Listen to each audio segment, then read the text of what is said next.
میرے بھائیوں، ہمیں اپنے ایمان کی فکر کرنی چاہیے، اپنے اعمال کی فکر کرنی چاہیے، اپنے عاقبت کی فکر کرنی چاہیے، نئے کی اسٹیجوں پر بیٹھ کر کے صحابہ کی تنقیص کرنی چاہیے۔ اللہ کے نبی نے کہا لا تسبوا اصحابی فوالذی نفس محمد بیدہ لو انفق احدکم مثل احد ذہبا لما بلغ مدہ ولا نصیفہ۔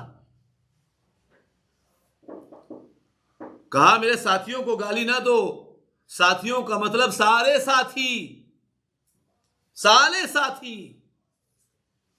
بتاؤ کوئی استثناء کے لیے کوئی چیز جس کے بارے میں تم کو پتا چل گیا ہو۔ اور ہمارے ائمہ اربعہ اور محدثین کرام جن کو نہیں پتا چلا، انہوں نے کہا السکوت اما شجر بینہم، ان کے درمیان جو اختلافات ہوئے اس کے سلسلے میں ہمیں زبان نہیں کھولنا چاہیے، قلمیں نہیں چلانی چاہیے، بلکہ خاموشی اختیار کرنی چاہیے اپنے اعمال اور اپنے ایمان کی حفاظت کے لیے۔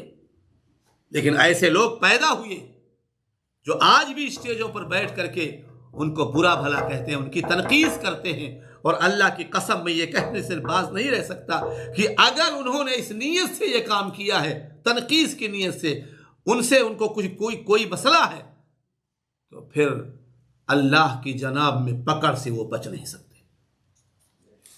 اللہ نے ان کے سلسلے میں اعلان کر دیا، اللہ راضی ہو گیا تو تجھے کیا فکر پڑی ہوئی؟ تیرا گھر جلایا انہوں نے، تجھے کیا مسئلہ؟